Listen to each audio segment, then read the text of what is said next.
Hey guys! Welcome back to our channel. It's been a while na hindi ako nakapag-update sa inyo with regards to our ongoing projects ng ating mga renovations dito sa Woodlands.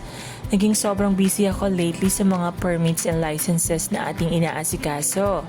But I'm back with a vengeance.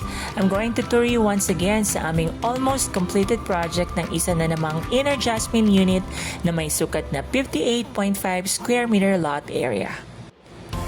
As I have mentioned to you before, our construction and renovation will depend mainly on the limitations of our client's budget. In this particular project, she opted not to extend the other side of the property kung nasaan ang garage area natin. Typically, sa mga previous videos natin, our clients extends their property at the ground floor hanggang likod ng garage area to convert it into a kitchen extension and a dining area. But this particular client of ours, she only extended the back area kung nasaan natin ipinwesto ang ating kitchen. The garage area remains open from the gate up to the back area. Yung back area can be converted into a service area or a laundry area. And she have plenty of room to park her vehicle kahit gaano kahaba pa man ito. Kahit isang buong minibus pa ang ipasok niya sa garage, kakasya pa din. O diba?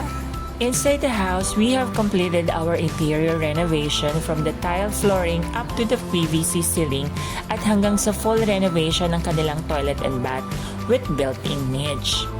The kitchen is also extended at the back with kitchen countertop na may built-in gas stove and floating range hood. Of course, ang hindi mawawala sa bawat bahay na bar counter.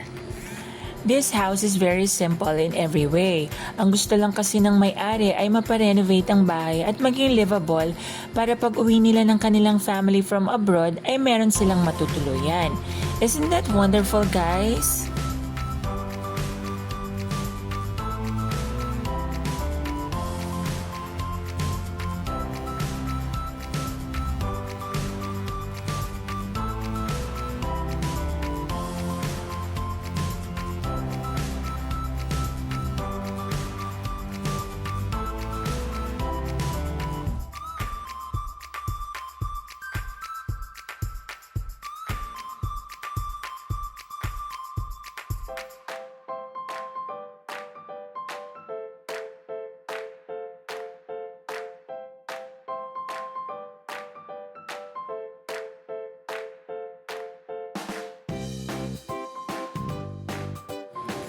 At the second floor naman, we still managed to set up 2 full bedroom na almost identical ang size. In this house, there is no master bedroom and there is no guest room and there is no such as an extra room. We divided both of the room equally para sa kanilang mga necessities and requirements. Nakapaglagay din kami dito ng built-in cabinet for extra storage.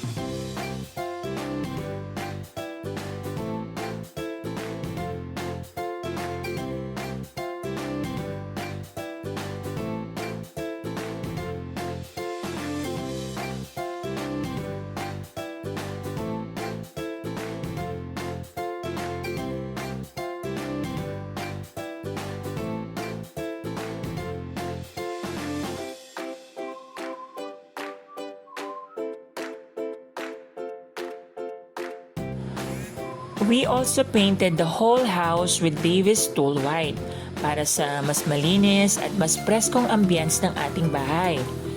The specialty lights like chandelier, bedroom center lights, and drop lights are all chosen and purchased by our client. Hinahayaan na namin ng mga clients namin na sila na ang bumili nito at sila na ang pumili ng mga choices na gusto nilang ipalagay sa kanilang mga bahay.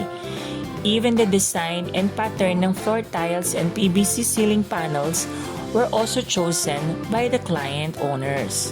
Para naman may personal touches sila pagdating sa overall design ng kanilang mga bahay.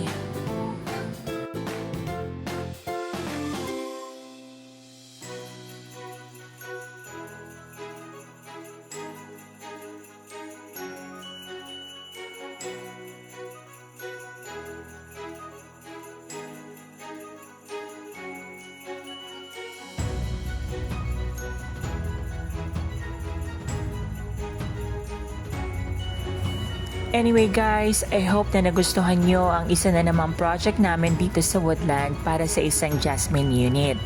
And hopefully, ma-inspire kayo na one day makakapagpa-renovate din kayo ng inyong mga units at masasabing this is such a lovely home. And who knows, baka bahay nyo na ang susunod na papagandahin natin. Thank you guys and hope to see you on our next vlog. Bye!